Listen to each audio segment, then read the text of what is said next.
Dan yang kedua, definisi KBAT ini, siswa dituntut untuk berpikir kritis. Jadi kalau selama ini kita hanya tidak hanya menerima gitu ya, memahami saja, betul. betul. Nah itu sudah lewat. Ya. Jadi berarti sekarang harus berpikir apa yang dibaca itu ya, betul. dipikirkan. Jadi ada siswa itu mengkritisi apa yang dia baca.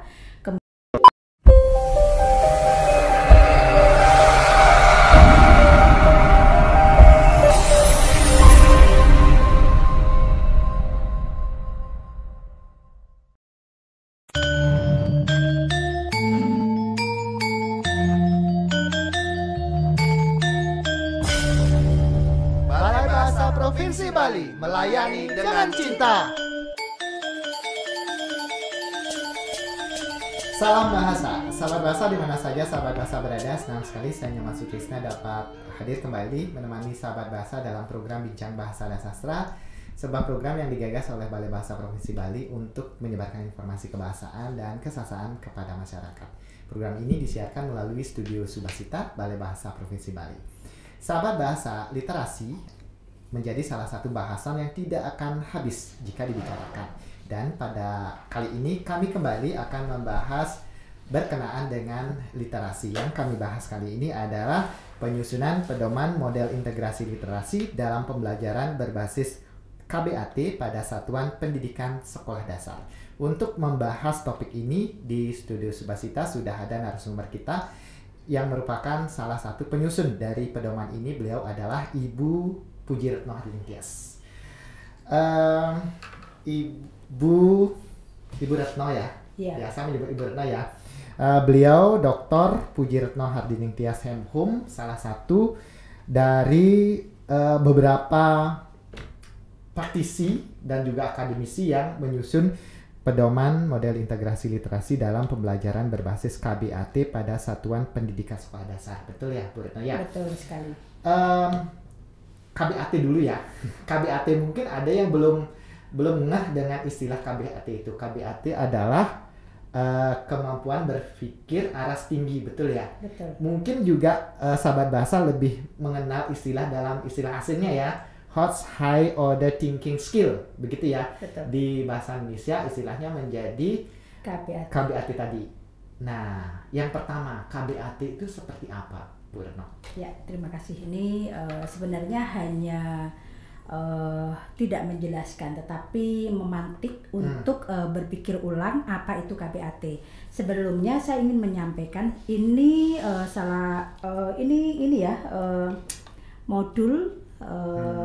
model integrasi literasi berbasis KBAT pada Satuan Pendidikan Sekolah Dasar. Saat ini sedang tahap ini ya, layout, dan tentunya akan disebarkan pada bulan Februari ini. Nah, sebelum saya menjelaskan, maaf ini ya, penyusunannya sudah selesai ya, Bu? Sudah selesai. Sudah selesai, jadi tinggal di sudah selesai. Pelaksanaannya ya, saja, pelaksanaan dan saja. cetak modul ini. Ya.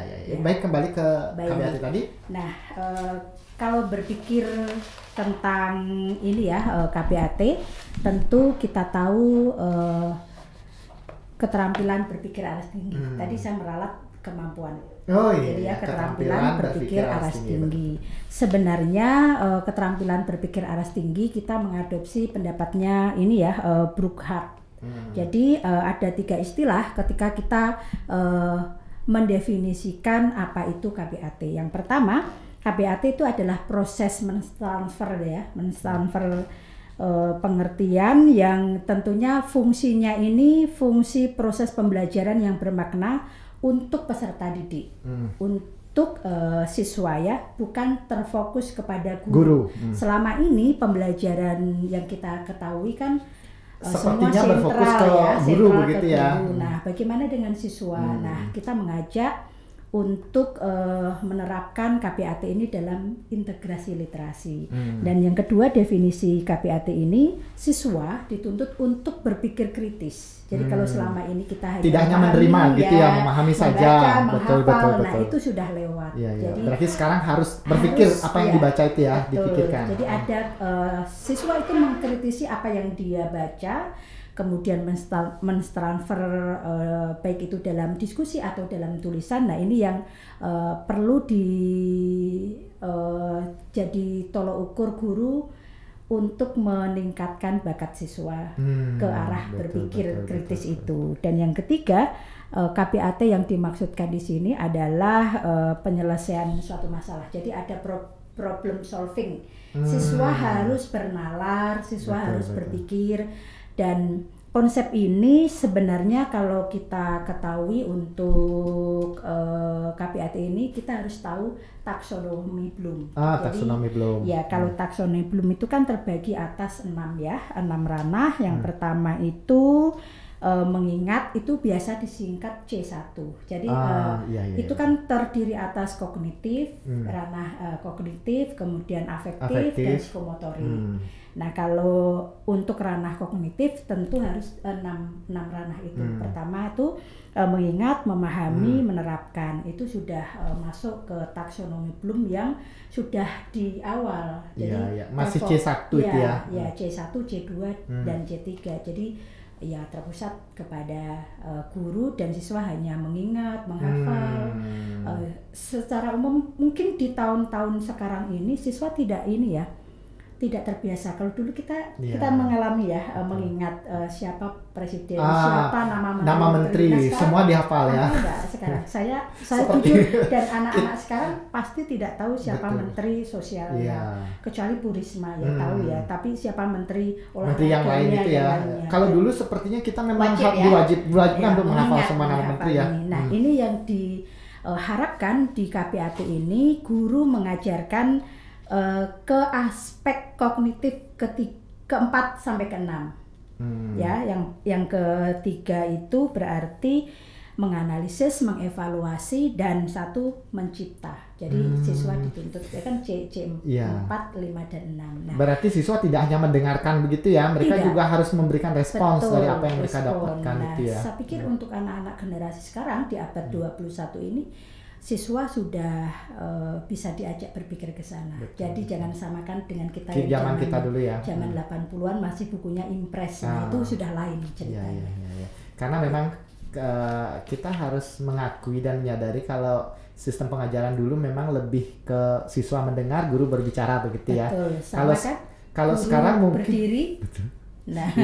Nah, mungkin yang sekarang ini memang diharapkan murid untuk berbicara dengan tetap panduan guru gitu ya. Dengan guru sebagai motivator. Intinya seperti itu. Tapi yang perlu diterapkan di KPAT ini, siswa harus mampu berpikir faktual, mengungkapkan proseduralnya seperti apa, tahapan-tahapannya seperti apa, kemudian metakognitif. Jadi ada rasa kesadaran siswa ketika siswa itu dapat mata pelajaran yang tentunya ini dituntut berpikir kritis. Jadi itu yang harus dikembangkan sekarang ini. Betul. Buku panduan sudah tersusun begitu. Latar belakang dari kenapa harus ada panduan ini? Nah, sebenarnya kalau kita kembali ke gerakan literasi nasional dan gerakan literasi sekolah. Selama ini kan kita ketahui ya maraknya bagaimana gerakan literasi nasional dan gerakan literasi sekolah semuanya berbondong-bondong. Tapi esensi literasi di dalamnya itu seperti apa? Itu yang belum pasti masih gitu terkesan masih terkesan kurang penting. Ya, saya mengatakan seperti itu.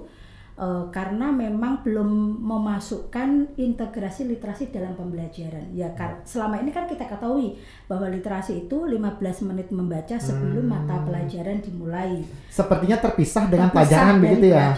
Nah, modul ini menawarkan solusi bahwa literasi, baik itu literasi baca tulis, literasi sains, literasi numerasi dan sebagainya itu bisa diterapkan di kurikulum dan mata pelajaran yang sekarang kita ketahui tematik.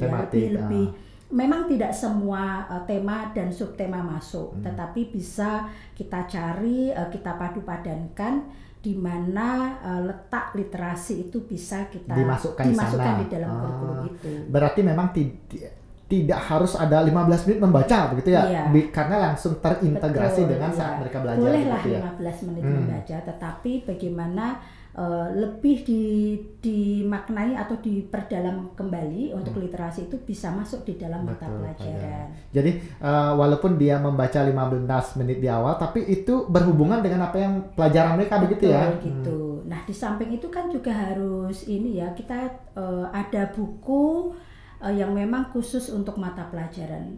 Namun di sekolah apakah sudah menyediakan buku-buku atau suplemen pengayaan, bisa fiksi, non dan non fiksinya itu. Nah di sini di panduan ini juga menawarkan beberapa laman atau bahan bacaan. Balai Bahasa Provinsi Bali pun sudah menyediakan juga di tahun 2021 kemarin ada 10 naskah berbahasa Bali dan 10 naskah diterjemahkan dalam bahasa Indonesia, dan itu menjadi suplemen atau acuan bahan pengayaan mereka juga. Nah nanti akan saat ini sedang menunggu SBN dan semoga ketika aksi nanti ini jalan itu bisa langsung dipakai. Iya. Betul. Nah, tadi sudah disampaikan latar belakangnya adalah karena selama ini memang bentuk literasi di sekolah itu masih terpisah dengan pelajaran. Mungkin ada latar belakang lain? Ya, kalau selama ini yang kami ketahui ketika kami menyusun buku panduan ini, letak dasar berhasilnya literasi itu memang sentralnya kepada guru. Apakah guru sudah melakukan literasi juga? Apa hasil dari literasi guru itu? Nah, sebagai garda depan, guru harus bisa menguasai semuanya. Betul. Apakah guru kalau mengajarkan siswa, ayo menulis, ayo membaca, guru bisa tidak menulis? Hasil tulisannya apa? Apakah guru sudah berkarya? Sepertinya di Bali sudah ada gerakan guru berkarya ya. Guru menulis juga sudah ada, dan untuk fokus sekarang ini ya, integrasi literasi, Balai Bahasa Provinsi Bali juga sudah menetapkan atau memberikan penghargaan kepada sekolah-sekolah yang sudah praktik baik literasi di sekolah. Ini khususnya sekolah dasar dan di Kabupaten Karangasem. Nah, berarti saat ini memang guru tidak hanya dituntut untuk mengajar, tetapi guru bisa memberikan contoh. Betul. Begitu ya. Iya. Nah, jadi di buku panduan ini juga memandu si guru untuk melakukan hal itu, begitu ya. Jadi KPAT juga bukan untuk siswa saja ya, tetapi boleh juga untuk gurunya. Dan banyak yang terlibat di sana. Di sana, dan guru-guru memang belum semuanya ya. Kalau diperhatikan, apakah guru di pelosok-pelosok juga melakukan hal itu? Bagaimana teknologinya? Betul. Harusnya pemerintah lebih peka terhadap situasi dan kondisi. Mengapa gerakan literasi itu masih abu-abu dalam hal ini ya? Belum semuanya menerapkan atau berhasil ketika ini bisa dikatakan sekolah literasi. Apa sih kategori sekolah literasi? Itu juga penting juga. Betul. Nah, panduannya ini sudah disusun. Ini panduan ini baru disusun tahun lalu ya, Bu Rene? Iya. Tahun lalu dari bulan ini runtutannya penyusunan kita ini ya, pelibatan dulu ya, pelibatan sampai berhasilnya buku ini ya, tersusunnya model integrasi literasi berbasis KPAT. Dalam pembelajaran berbasis KPAT ini pada satuan sekolah dasar melibatkan pertama dosen yang memang berkecimpung di bidang literasi sekaligus penggiat literasi, praktisi juga. Yang kedua, kita melibatkan guru yang mengajar di kelas rendah. Kelas rendah itu kelas 1, 2, dan 3 dan kelas tinggi kelas 4, 5, dan 6. Guru SD kita libatkan itu dan mewakili, karena yang mengetahui di lapangan seperti apa dan praktik siswa ketika diajarkan dengan KPAT ini nalar tidak. Ternyata sudah ada menerapkan, dan ada Ibu Nita Laksmi itu sudah di SDN 1 Dajan ya, Peken itu sudah melaksanakan praktik baik literasinya di kelas tinggi. Kemudian di kelas rendah ada Bapak Wayan Artika, ada Bapak Eri yang di SD Pemecutan itu juga sudah melaksanakan itu. Pak Wayan Paing juga, Ibu Dayu Sugiyantini ya, dari Selumbung itu juga sudah menerapkan itu, dari SD Rendang juga sudah gitu. Dan tentunya mereka terlibat. Awalnya penyusunan memang 10-12 orang, kemudian kita revisi melibatkan guru-guru yang sudah praktik literasi di sekolah masing-masing. Seperti itu. Nah, kalau proses penyusunan dari awal sampai buku panduan ini terbentuk seperti apa? Ya, nah itu disusun, kita memang dibentuk ya, sudah memiliki tanggung jawab masing-masing dengan teman-teman itu. Ada yang menyusun KBAT-nya, ada yang menyusun bagaimana bahan-bahan pengayaannya, bahan pendukung mata pelajarannya, kemudian ada bagaimana implementasi KBAT dalam pembelajaran, evaluasi, pemantauan dan evaluasi juga kita satukan. Iya. Kita melibatkan juga Pak Sudibawe itu guru SMK ya, SMK, dan Pak Darsika guru SMK, dan mereka penyusun KBAT. Nah, kita libatkan juga di sana. Jadi dalam penyusunan KBAT ini memang hampir semua unsur ya dilibatkan ya, dari dosen, ada Pak Artika di sana, kemudian praktisi juga beliau, kemudian guru dari tingkat pengajar SD dasar kelas 1 ada, kelas 6 ada. Memang disusun sesuai dengan kebutuhan dan apa yang bisa diaplikasikan nantinya, begitu ya. Benar sekali itu.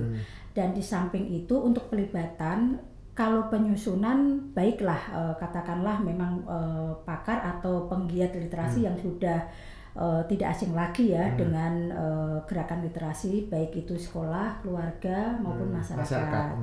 Namun yang perlu kita libatkan lagi selain unsur pokok penting ini, elemen sekolah. Jadi elemen sekolah itu publik atau elemen sekolah itu siapa saja, ada kepala sekolah, kemudian ada tata usaha, ada petugas perpustakaan, bahkan melibatkan ruang-ruang ya di sana, ruang-ruang publiknya seperti apa, kantin kah, perpustakaan kah, sudah mendukung atau tidak. Kalau itu di kelas-kelas itu sudah tercipta tidak pojok bacanya seperti apa, betul. Kemudian gerakan-gerakan gambar-gambar yang mendukung pohon, sebenarnya petunjuk pohon ini pohon apa, kemudian bahasa Latinnya apa, itu juga sudah bentuk literasi ya. Petunjuk dari misalnya dari ruang guru ke ruang kelas, itu kan peta-peta atau denah begitu kan, tuh ya, itu juga literasi. Juga sudah literasi. Betul. Kelas 1, 2, 3-nya ditulis dengan bahasa apa. Nah ini yang perlu dikembangkan lagi, apakah sekolahnya sudah mendukung, itu yang paling penting. Betul. Nah selain itu kan melibatkan juga komite sekolahnya, dilibatkan tidak. Nah sebelum ke siswa kok unsurnya ke siswa terus. Nah, di lingkungan sekitarnya sudah atau belum? Kepala sekolah, pengawas sudah atau belum? Kemudian yang paling penting adalah izin dari dinas pendidikan. Nah, itu yang mau tidak mau harus nomor 1 dilibatkan. Betul. Karena kan karena penguasanya mereka kalau bisa. Iya betul. Jadi SK surat tugas macam-macam itu memang tidak dimungkiri, dinas menjadi peran sentralnya juga ya, keberhasilan gerakan literasi di sekolah, terutama integrasi ini ya. Dan juga dinas itu peranannya sangat penting, karena walaupun sekolah menganggap diri sudah mampu segala macam, kalau ketok palunya belum di dinas ya belum jalan begitu ya. Itu seperti sistem ya, sistem memang harus kita akui memang seperti itu. Dan bagaimana sekolah lancar dalam penerapannya, kemudian izin dari lembaga pemerintah sebagai penguat gerakan literasi itu sendiri sebenarnya. Betul. Nah, tadi sudah disampaikan bahwa tahap pelaksanaannya itu penyusunan yang melibatkan unsur-unsur yang tadi sudah disebutkan.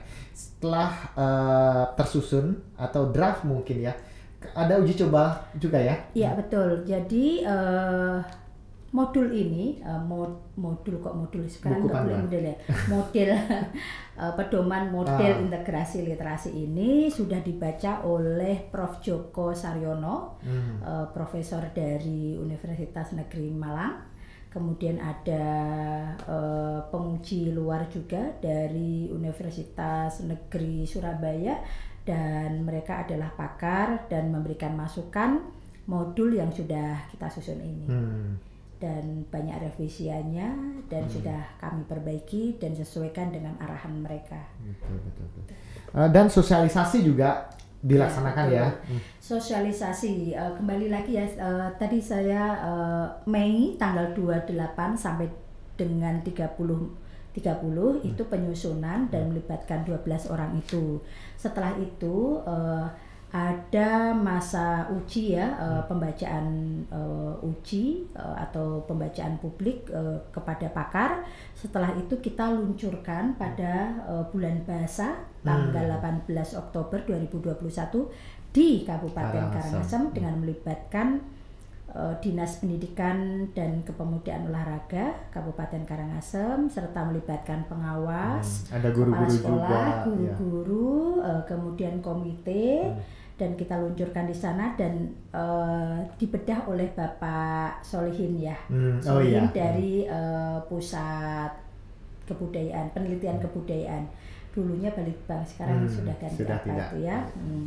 Kemudian dibedah juga oleh Bapak siapa ya waktu itu dari Kementerian Kemanusiaan ya, yang inovatif itu ya. Betul. Yang kegiatannya di Dinas Pendidikan ya.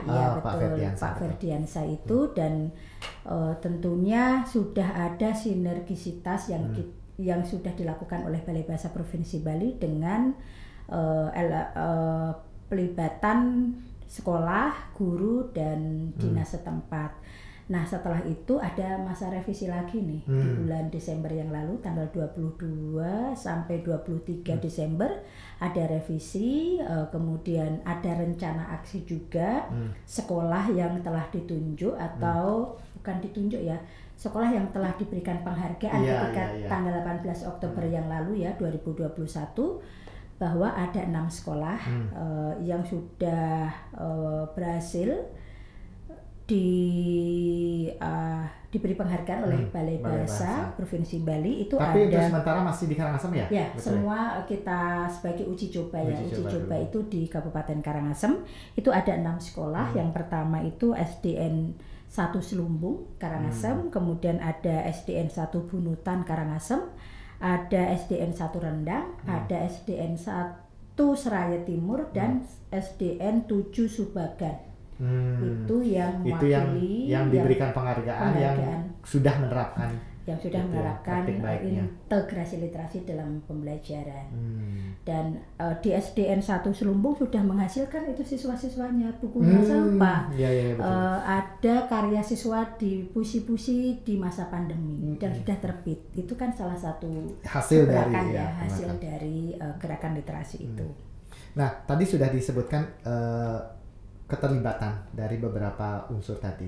Berarti memang sasaran dari kegiatan ini mereka ada siswa kemudian guru, apa lagi ya? Guru, kepala sekolah, kemudian komite ya, dan dinas setempat. Itu sudah dilibatkan semua. Nah, ketika praktik baik nanti aksi rencananya kan ini akan dilanjutkan di tahun 2022 ini.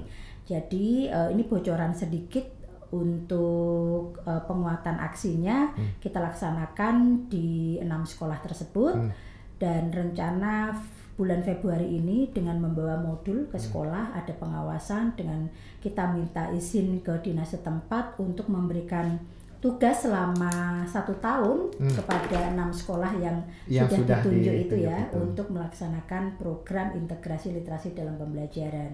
Dan ke-6 sekolah itu sudah menyerahkan hasil rencana aksi integrasi literasi selama 1 tahun dengan dengan kurikulum, kemudian tema-tema apa yang sudah masuk di kelas 1 sampai dengan kelas 6.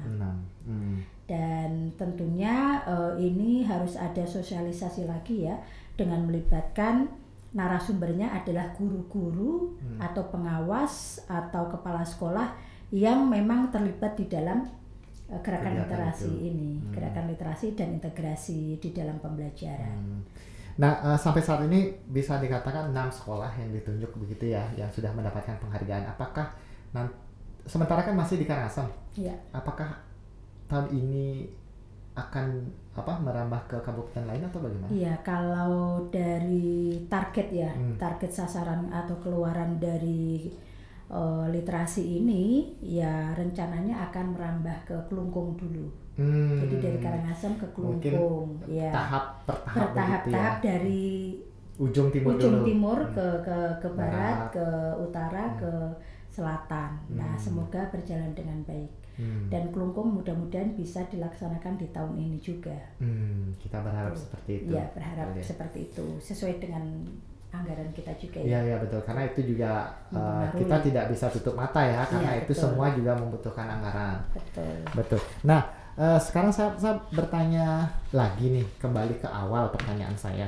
Konsep pembelajaran berbasis KBAT itu seperti apa? Nah, ini untuk konsepnya ya, konsep pembelajaran yang harus diingat itu ya, untuk konsep awalnya memang guru menentukan tema apa, di dalam tema itu ada subtema apa, lalu ketika sudah menentukan itu dan disusun dengan rencana aksi dan itu disesuaikan dengan kurikulum supaya jelas dan terarah, kemudian didukung buku pengayaan di sini ya, bahan pengayaan. Jadi kalau misalnya kita berbicara tentang metamorfosis kupu-kupu, itu pasti kan sains ya, atau IPA ya, IPA itu sekali lah. Nah, bagaimana kira-kira buku pengayaan, kalau itu kan non fiksi, kita hadirkan karya-karya fiksi ya. Nah, untuk proses kepompong itu, ulat bulu itu kita sudah terbit, sudah saya lihat di perpustakaan kita, dan itu hasil dari bahan bacaan literasi sayembara yang dilakukan oleh Balai Bahasa. Nah, kita hadirkan di sana. Bagaimana proses kupu-kupu itu? Apakah akan diterangkan oleh guru, ini loh dari ulat, kemudian berubah menjadi kepompong, terus prosesnya seperti apa? Nah, itu dibalik kita nanti. Jadi bagaimana proses-proses itu? Jadi istilahnya kita harus memberikan contoh, misalnya kata kerja operasional itu. Jadi di ranah KBAT misalnya kalau menganalisis itu kira-kira metamorfosis itu apa sih gitu. Jadi dianalisislah oleh siswa, kemudian dievaluasinya seperti apa hasilnya, kemudian mencipta. Lalu siswa kira-kira bisa tidak menggambarkan proses metamorfosis itu. Itu sudah mencipta ya, itu dari segi IPA-nya ya, dari segi non-fiksinya. Apakah siswa bisa menceritakan itu ketika menjumpai kupu-kupu di lingkungan mereka, kemudian dihadirkan jadi cerita fiksi, kan itu sudah memberikan nalar mereka ya, dan mencari praktik langsung bagaimana. Tapi kupu-kupu sekarang kira-kira ada tidak? Ada. Kalau di desa ya, kota ada. Nah, masih ada. Mungkin si siswa itu bisa membayangkan sebuah proses itu, walaupun disajikan dalam bentuk sains mungkin gitu ya, tapi siswa bisa membayangkan, lalu dia bisa menceritakan kembali dengan bahasa mereka. Kalaupun misalnya lebih tinggi lagi, mereka bisa membuat menjadi karya fiksi. Iya, itu sebenarnya ya. Kalau integrasi literasinya itu bisa dimodifikasi menjadi apa? Kalau selama ini tahu proses dari ulat ke pompong terus langsung kupu-kupu gitu ya, tapi siswa bisa istilahnya alihwahanakan. Jadi bahasanya apa ya kalau untuk anak-anak itu? Jadi bisa dimediakan ke bentuk lain, misalnya dipuisikan, misalnya ditulis cerita pendek. Nah itu sudah ada inovasi kan. Jadi ilmu pengetahuan alam yang mereka ketahui dengan proses secara alamiah seperti itu, tapi untuk KBAT ini bisa kita nalarkan ke sana. Jadi siswa silahkan kira-kira bentuk puisi kupu-kupu itu seperti apa, itu hasilnya betul, bisa kita rangsang siswa ke arah sana. Iya. Jadi pelajaran IPA Science itu bisa disampaikan melalui dongeng, mungkin begitu, melalui fiksi seperti itu ya, maksudnya itu ya. Tidak melulu ya istilahnya, melulu dalam tanda tidak selalu dengan apa namanya IPA yang konsepnya ilmiah. Begitu ya. Nah, ini kan biasanya kalau berbau-bau ilmiah kan agak ketertarikan siswa agak tidak menarik gitu ya. Kalau dihadirkan melalui cerita ini kan, misalnya ulat bulu dan kepompongnya, dan dilakukan dengan cara membaca interaktif atau membaca kelompok, membaca nyaring ya kan. Ini kan ada ketertarikan siswa dan siswa pasti disuruh menemukan di mana. Modelnya dengan media misalnya buku besar ya. Buku besar atau cerita bergambar besar, kemudian dihadirkan guru bercerita atau siswa disuruh membaca secara bergilir, itu juga salah satu bentuk mengajak siswa untuk aktif. Terkadang kan siswa yang ada yang tidak peduli, yang hanya diam. Nah, kalau dengan gerakan cara-cara metode pendekatan pembelajaran itu ya tentunya bisa lebih ini lagi ya, lebih terarah dan terkonsep, tertata dengan baik untuk gerakan literasi ini. Iya, berarti konsep dari pembelajaran berbasis KBAT itu seperti itu. Iya. Baik. Nah, tadi sudah disampaikan bahwa ada 6 sekolah yang sudah ditunjuk. Nah, kalau secara umum kondisi saat ini, kondisi siswa yang berkenaan dengan literasi itu seperti apa? Kalau untuk siswa saat ini, saya pikir jejak digital, dunia digital sudah mengajarkan kepada anak-anak kita untuk cepat tanggap dan berinovasi ya. Dan saya pikir tidak ada masalah kalau untuk pengembangan KBAT ini untuk siswa. Kita jangan meremehkan anak-anak zaman sekarang ya. Untuk pemahaman tinggal kita luruskan atau arahkan saja untuk anak-anak. Bagaimana penerapan anak-anak ya, meskipun kalau untuk membaca zaman sekarang tidak sehebat kemarin zaman-zaman dulu ya. Pasti anak-anak lebih sering ke digital dengan ponsel gawainya, dengan animasi. Nah, kita bisa gerakkan ke arah sana.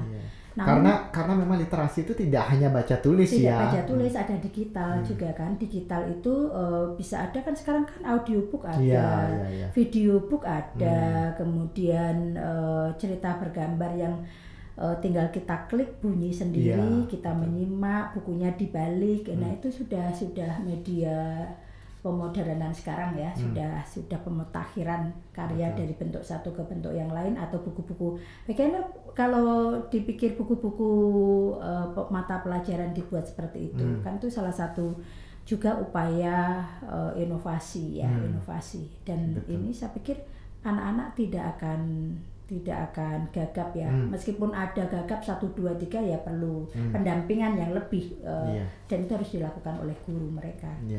Karena memang tidak bisa kita pungkiri bahwa sebagian dari kita itu masih menganggap sains atau matematika itu jauh lebih sulit dari sosial yang bahasa misalnya. Kalau bisa sains atau matematika itu disampaikan dengan bahasa yang baik, itu akan membuat mereka lebih tertarik untuk mendalami IPA tadi. Iya, gitu betul. Dan itu memang terjadi ya, ketertarikan sekarang.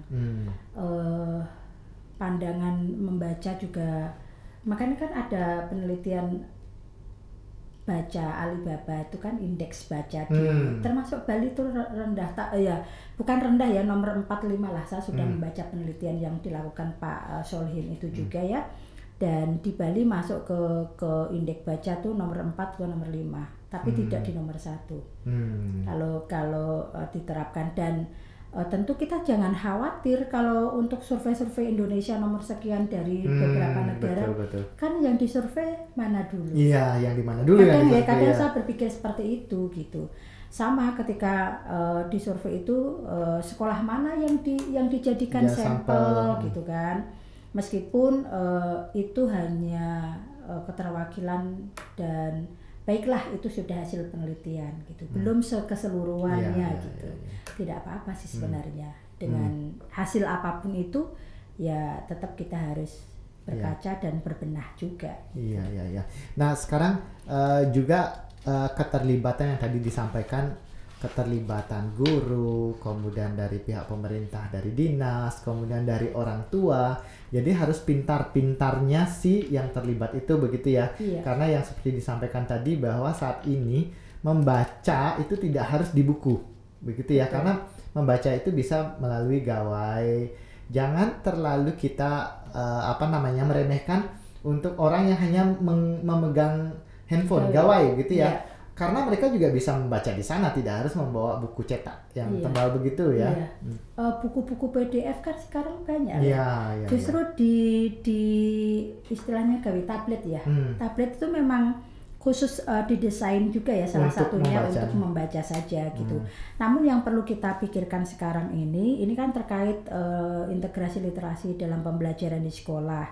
Nah perlu langkah-langkah sebenarnya ya, langkah apa sih sebenarnya dengan modul ini, atau kok modul ya, model integrasi ini.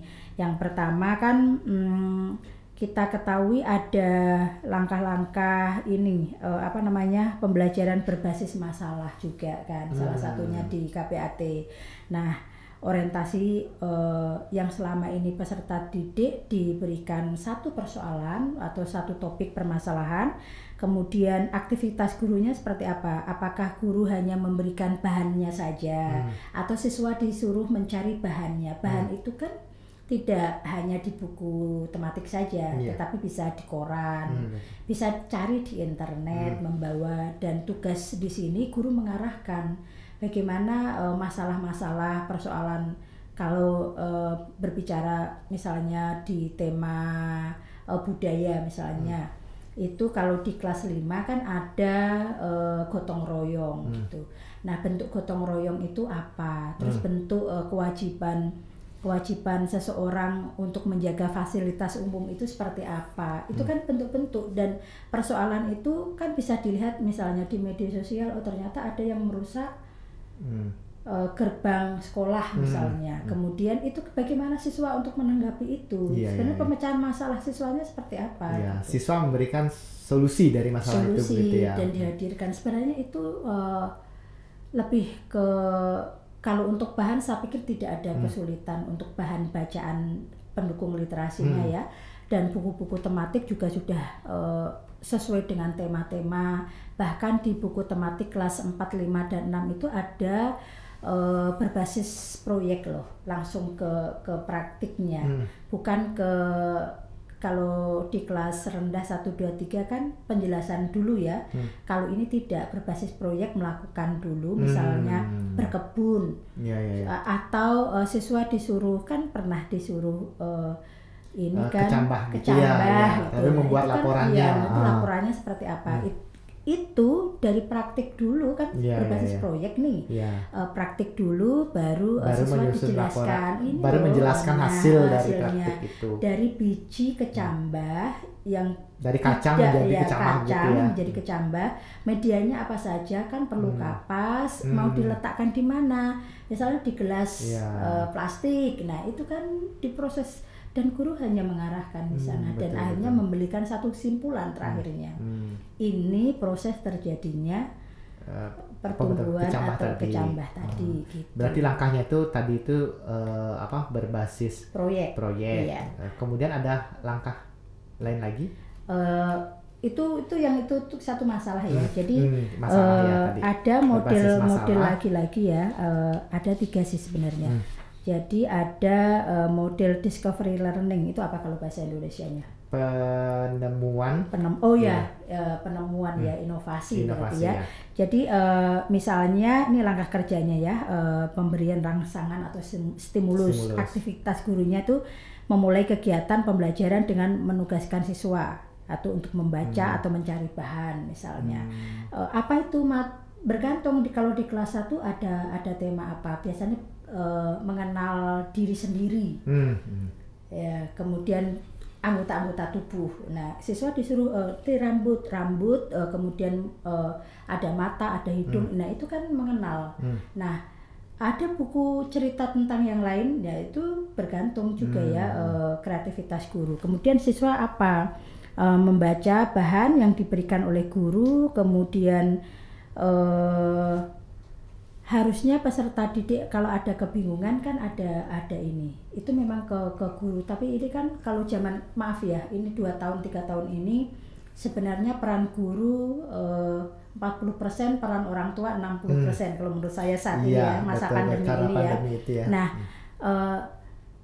ternyata sulit orang tua menjelaskan ini kecuali yang memang punya uang, kemudian memang maaf ya pendidikannya ada, betul. Kemudian kalau ibu-ibu yang sama sekali ibu rumah tangga yang banyak pekerjaannya ini itu, nah ini yang ya mau tidak mau harus dijalani ya. Memang problematika masa pandemi itu. Betul, nah kalau untuk ini saya pikir siswa sih sudah harus aktif di sini ya.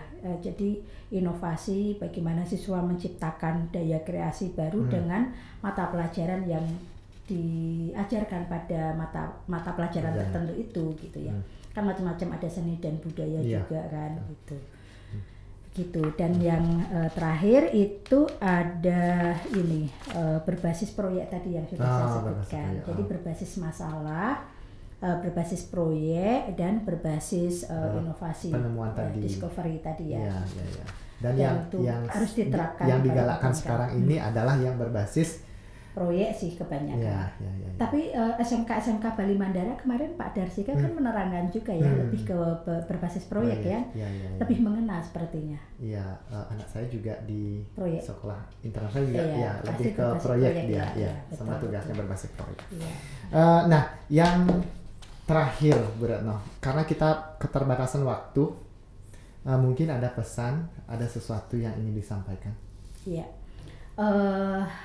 Sebenarnya pesan dari adanya pedoman model integrasi literasi dalam pembelajaran berbasis KPAT pada satuan pendidikan sekolah dasar ini sebenarnya mengapa ini perlu disusun, perlu digerakkan oleh sekolah-sekolah.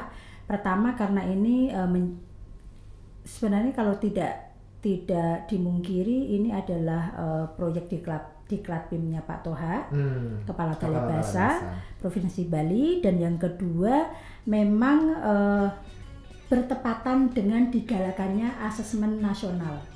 Asesmen nasional yang di dalamnya ada asesmen ini, ada asesmen kompetensi minimum yang difokuskan kepada dua hal, yaitu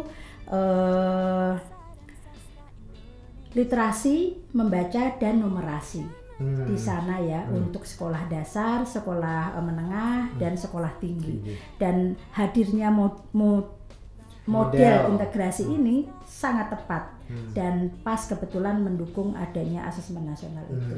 Jadi saya pikir tidak salah jika model integrasi literasi ini diterapkan dalam literasi di sekolah dan sangat mendukung gerakan literasi sekolah dan gerakan literasi nasional tentunya. Ya, betul. Ya, jadi saja. Memang Balai Bahasa sangat mengharapkan partisipasi semua lini, semua komponen yang tadi sudah disebutkan supaya apa yang dikerjakan bisa berjalan sesuai dengan rencana. Ya, betul.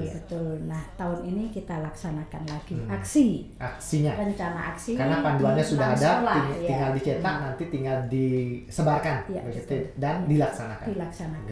Ya. Baik, Bu Retno, terima kasih banyak. Sama-sama. Sudah disampaikan.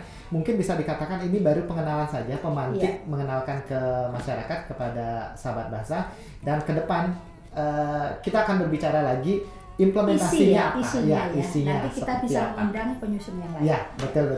Karena komponennya banyak sekali dalam panduan ini ya. Ya, baik, sekali lagi terima kasih. Sama-sama.